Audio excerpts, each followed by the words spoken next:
Hello dear students, welcome to the lecture series on microelectronics. This is lecture number 15, MOS amplifier with current source as active load. Dear students, in the previous lecture we saw the importance of active loads and we also saw how enhancement MOSFETs can be used as one form of a load.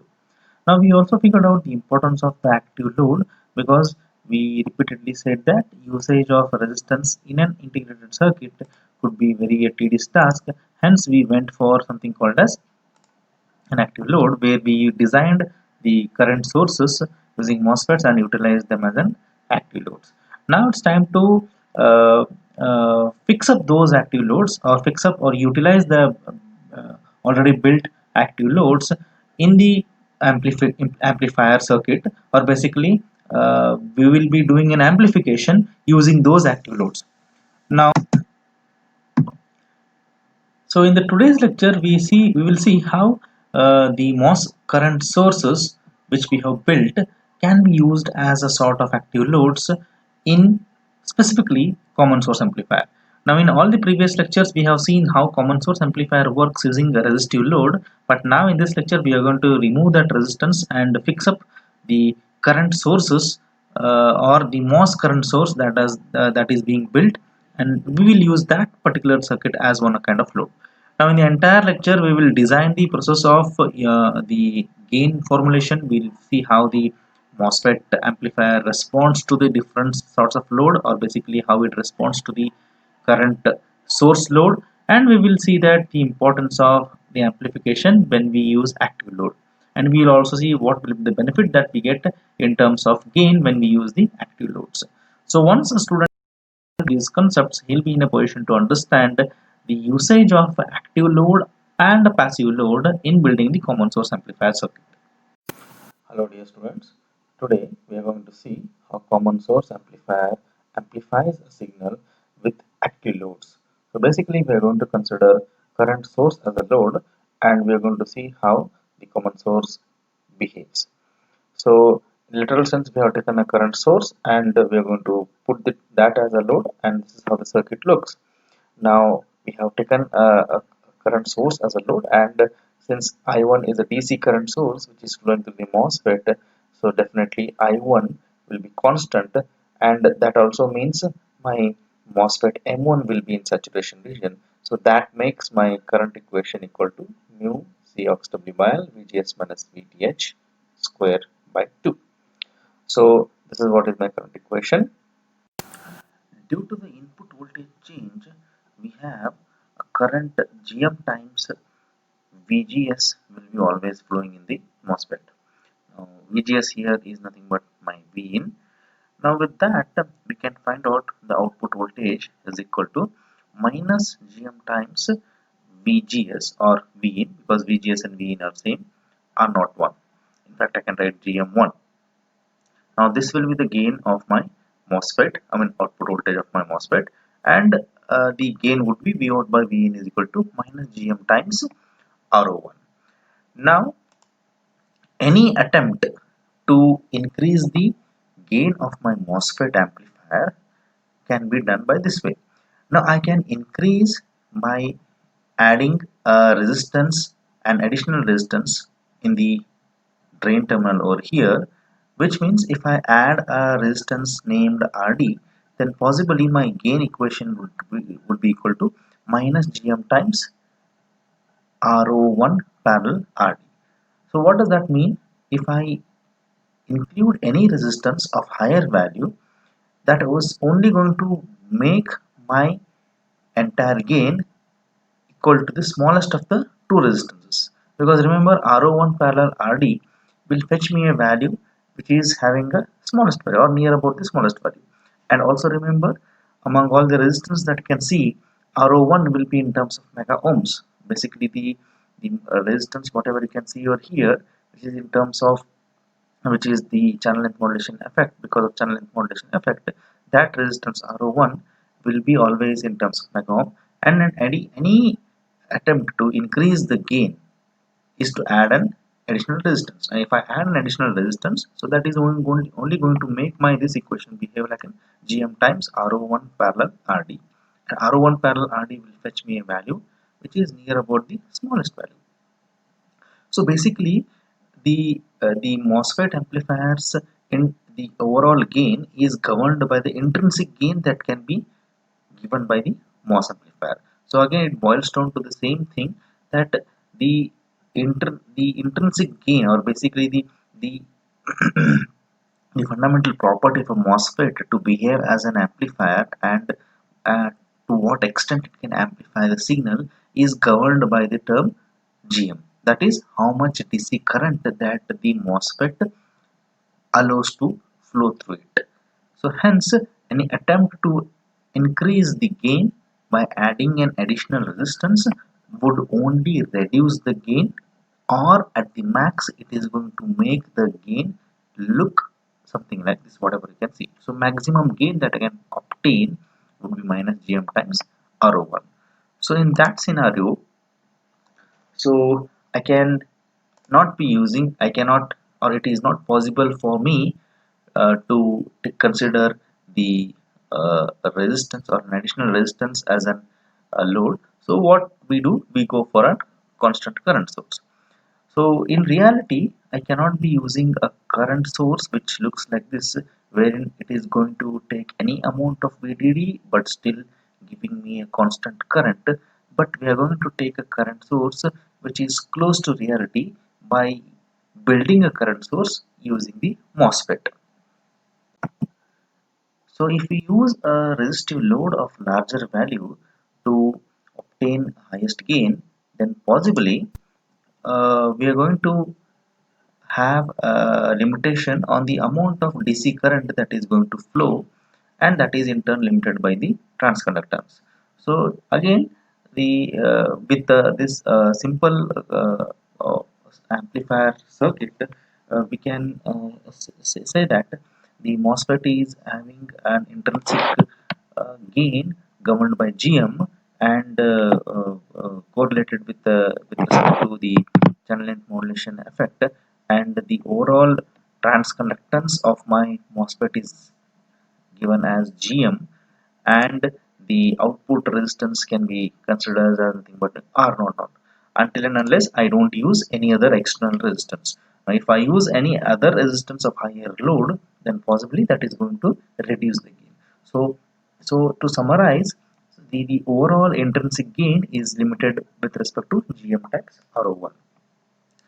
So that's where the problem lies if I use a resistive load, because it is limited by the amount of constant or DC current that is going to flow inside it.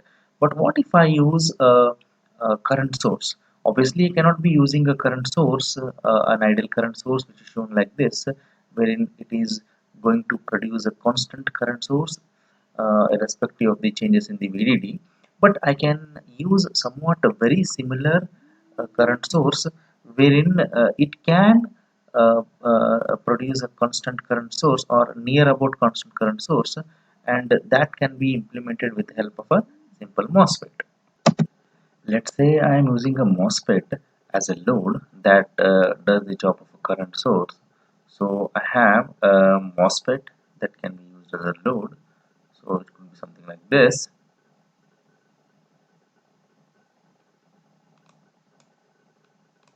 So this is a MOSFET I am having.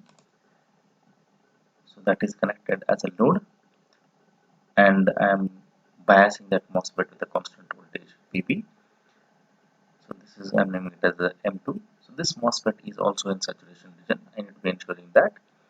And since this is a PMOS, the characteristics of PMOS is something like this. This is my VDSP, and this is the IDP, and this is the threshold limit VTP, sorry, VGSP minus VTP. That is my overdrive voltage or the pinch off voltage. So I need to be operating my MOSFET in this region, such that the MOSFET will be in the saturation always, and the terminologies are such that, so current is flowing this way, so this is my drain and this is my source. So my this potential will be VDSP, the current is flowing like that, and this region, like I am telling, will ensure us that current will be flowing constantly. And once I connect this MOSFET to the input transistor M1, ensuring M1 also in the saturation region, then obviously my M2 will be acting as a load for this transistor. Now here you can see this is my input transistor and this is my load, and I'm taking the output over here, V out. Now this entire output or entire load, which is uh, M2, acts as a current source, replacing my original current source which was over here. So this MOSFET M2 behaves as a kind of a current source.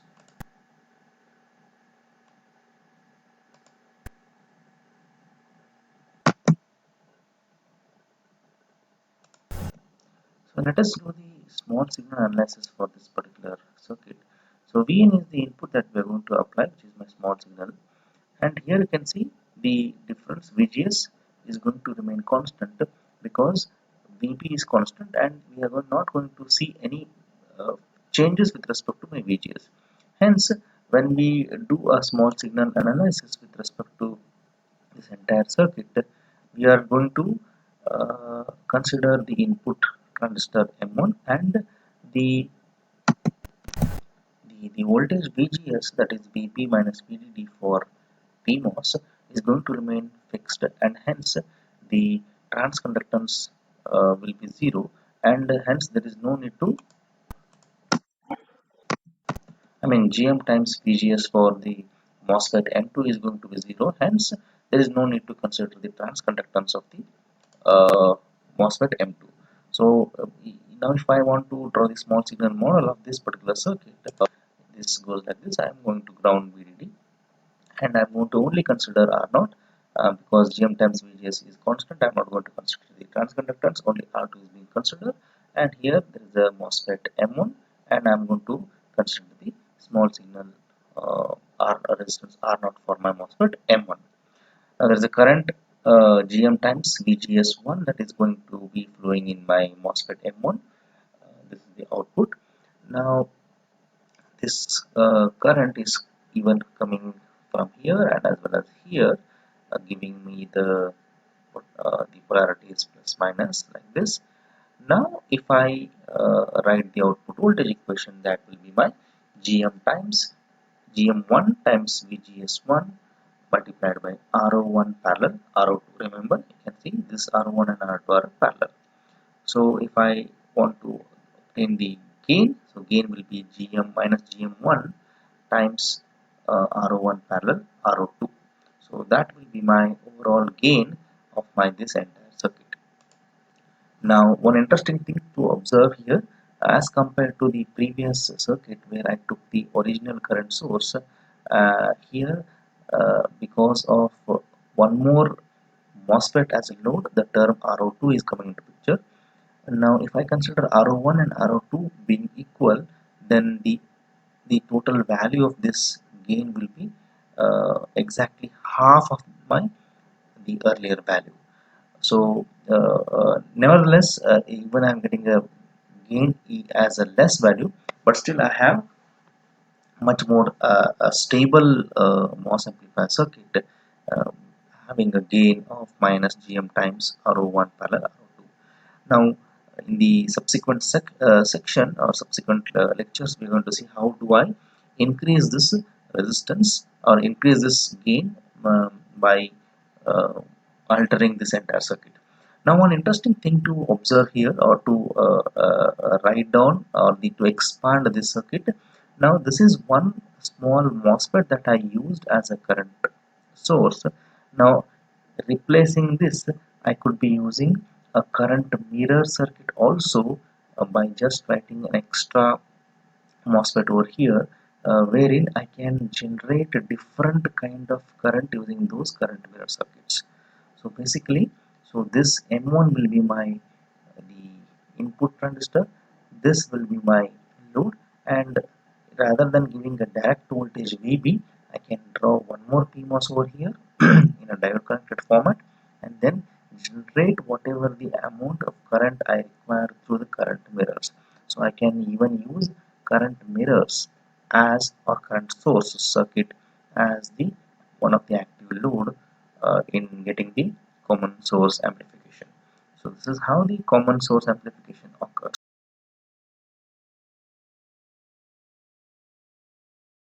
So basically, to put it in a nutshell, so this is how it all started. So here is my MOSFET, which is going to behave as an amplifier, and this is my simple load. So basically, this is my passive loaded common source amplifier that we have seen in the all our previous lectures, and we have also figured out how the V naught upon Vi, the gain, will have a term relating the transconductance R naught and RL. So basically, we have the gain written as GM times R naught parallel RL. Now R naught is the finite output resistance of the MOSFET. Now we saw that how the passive load could be problematic, or basically passive load cannot be fabricated on the ICs, and because of some other many more reasons of the difficulties of using the resistance as load, we came out with a solution wherein we thought of using current mirrors or current sources as the loads, because ultimately the job is to provide to this particular MOSFET a constant current which was done by this resistance, and when I am not using this resistance, the same job can be done by using a ideal current mirror or a current source for that matter. Now I replaced this entire the passive load with the current mirror or current source. Now again we saw that practically I'll not be using the sources that are used in the labs. I'll be again building the current sources using the MOSFETs only. So how does this the entire thought process can be broken further? Now basically, uh, usually the current source will have a small internal bar. Basically it has got an internal resistance in parallel with it, and how do I define any ideal current source? Ideal current source could be is that particular current source which has got an current source with a resistance, internal resistance in parallel with it, and in an ideal condition the internal resistances are usually very large. So now if I want to use the same current sources as a load, then I need to find out a way wherein I can mimic the operation of the resistance, and I could get the same impact as of I mean as if I am using a realistic current source. Now so the what should the things that I can extract, or what are the parameters that I am looking for? So basically I am looking for a current source which ensures a constant current flow through it irrespective of any change in the voltage, and it should have a very large resistance connected across it. Now in an ideal case it is infinite, in a practical case it is very large. And if I satisfy this particular condition, so basically I should have a current source with a parallel resistance connected to it which is having a large value, then I can be replacing this entire thing with that particular alternative which I am thinking of. Now what could be that alternative thinking that I am planning? So we have already seen a MOSFET can itself be used in the place of current source, because a MOSFET, whenever I draw it, it comes with a finite output resistance in parallel with the MOSFET. So basically between source and drain terminal, I have a finite resistance R naught. So the MOSFET can allow a current through it because it is operating in saturation. Now again we should assume that, or we should see to that that particular MOSFET whichever I am using should be always biased in the saturation, or it should be in the saturation region. So basically look here, what is the role of the current source? It allows the current through it which has got a large resistance connected through it, the internal resistance. Now I have a MOSFET which also allows the current flow through it, and it has got a very large R naught. Remember, among various resistance, R naught comes out to be very large value. So I can say that the role what this particular circuit or this element was doing can be replaced with a MOSFET, and that's what we did in all in the in this today's lecture, in the beginning of the lecture. So basically I can utilize the MOSFET with a finite output resistance R naught resistance as one of the load. Now once I replace this actual current source with the current source that is being built by MOSFET, then I can say that this entire circuit is behaving like an amplifier with MOSFET current source as a load. Now when I use this particular circuit, now my gain will have a value, or will change to a term wherein we have a new entrant coming into picture. So in the previous in today's lecture, in the beginning, we also say we saw that gm minus gm times r naught 1. I wrote it as r naught 1 parallel r naught 2. You can name it as r naught 1 and r naught 2, or r0 dash and r01. So this RO1, RO dash is because of the MOSFET load that you have taken, and this RO1 is because of this particular MOSFET where you are giving the input. And all these right now I am assuming with no early effect, because I don't want to complicate my analysis. I am going to keep it very simple. So when I replace this entire resistance with a MOS current source, then my gain will change from minus gm times r0 to minus gm times r0 1 parallel r0 2. So that's how this entire structure generates. Now, can I, instead of using this current source, I said I can use a simple MOSFET as itself as a current source. Now, can I make this entire circuit more stable? Can I do it? Because only one MOSFET and ensuring that to be in saturation region is little bit results in some instability. Now, in order to give much stability or more stability to this entire circuit, can I replace, or can I add a one more extra circuit, or can I redraw my entire circuit, which was earlier only this much? Now my new circuit is having an additional circuit which is over here. Can I remember what kind of circuit it is? So this entire thing is my MOS current source or current mirror, what is famously known as. So this will make this entire circuit much more stable. Of course, we don't have any much difference, or in fact there is no absolutely no difference between this circuit, that is this circuit, and this one. The only difference is, rather than only using a simple MOSFET over here, that is PMOS over here, and making it making it to bias in saturation region, or making it to work in saturation region, I'm using a much more stable circuit, wherein along with the PMOS I am connecting the circuit that is nothing but the current source or current mirror. So by using this current mirror circuit as a load, the entire circuit, which is my common source amplifier with active load, would be much stable. Now can you see here, now my load is not only this, it is this entire circuit, and my load is now this entire portion. So that is my load. Earlier the load was only this MOSFET.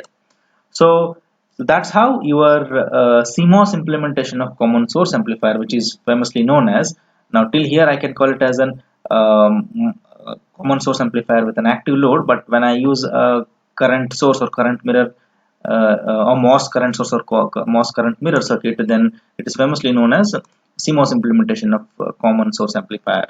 Now here are some calculations that I have done over here. Nothing much more complicated.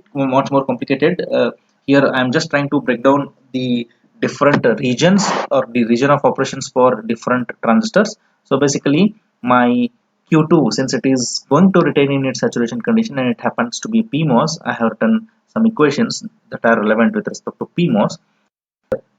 My reference current is flowing over here, which is derived from Q3. Hence my IREF value will have 1 by 2 Kp dash W by L 3 VGS, or rather, or VSG minus VTP whole square.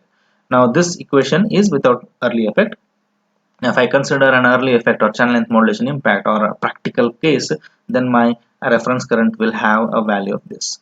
Nevertheless, I am not going to bother much about what will be my reference current equation with or without channel length modulation. My prime agenda here is to understand this is the reference current, and through that reference current there is a mirroring happens, and the same amount of current will be flowing over here, and that will be constant to ensure the stability to the current.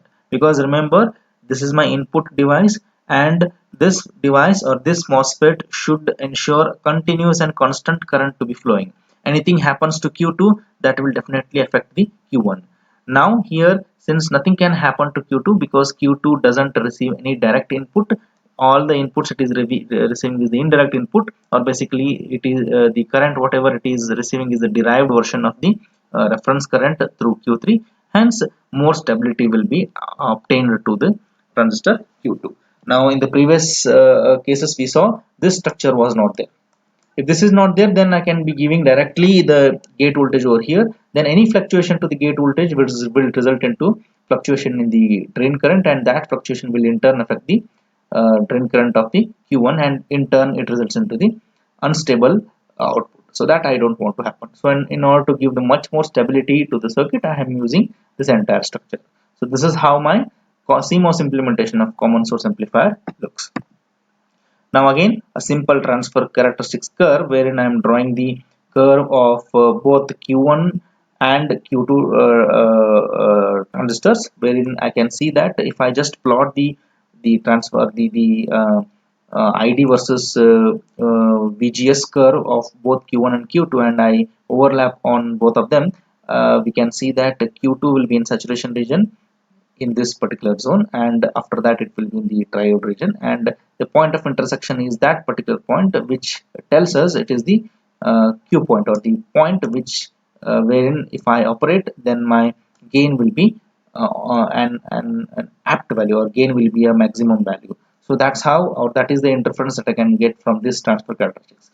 Now also how do I plot this transfer characteristics? Remember in the very early classes we did a small exercise. I think in the CMOS inverter section we saw the transfer drawing of transfer characteristics, wherein we draw the transfer characteristics of NMOS over here, and then we draw the transfer characteristics of PMOS over here, and then we shift it over in the second quadrant, and then we overlap it on the first quadrant, and then the point of intersections will fetch me a graph something like this, and that will tell me a different region of operations for both Q1 and Q2. The same kind of concepts that are being utilized over here. It is only to you need to just memorize this particular graph, and the point of intersection will let you know the operating point of this particular common source amplifier with the active load. And that's what I was talking about, the similar kind of graph. If I just try to mark all the intersecting points, and I just need if I just plot, I'll get something called as the transfer characteristics, which will talk in terms of input and output relations and region of operations of all that two transistors at a different instant of time. So that is how your input changes and how your output will respond, and during this course of time where your both the transistors will be present. So that is how you can get the information from this particular transfer characteristics. And finally we have already figured out that the gain will be given as minus GM1 times RO1 parallel RO2. I'm not going to consider the transconductance of the transistor number 2, which I have already cleared it in my today's beginning of the class. I'm only going to consider the transconductance of GM1, that is transistor 1. So basically I'm going to consider the transconductance of the input device. I'm not going to consider the transconductance of the load. So that's how your gain equation results. AB is equal to minus GM1 times RO1 parallel RO2, where RO1 is given by VA1 by ID1 and RO2 is given by VA2 by ID2, and GM is 2K dash W by L1 ILF. So that's how your common source amplifier with active load is represented.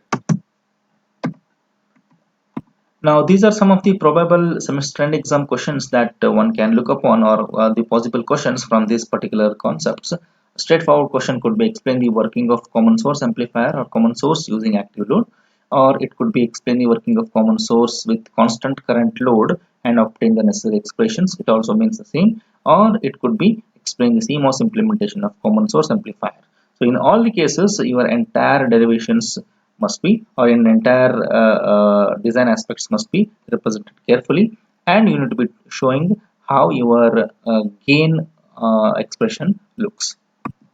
So to summarize, so in the today's lecture we did the entire setup design of common source amplifier with active load, specifically the current source as an load, and we saw how that particular current source will help us in increasing the amplification of the common source amplifier. So we saw that there is a very tremendous increase in the gain of the amplification when we use an active loads rather than the resistive loads. So that's how the common source amplifier with active load concept is very important whenever it comes to any complex circuitry, because these kind of amplifiers are tremendously used in a wide range of applications where we require very high gains. So that's it from today's lecture. Thank you for patience listening.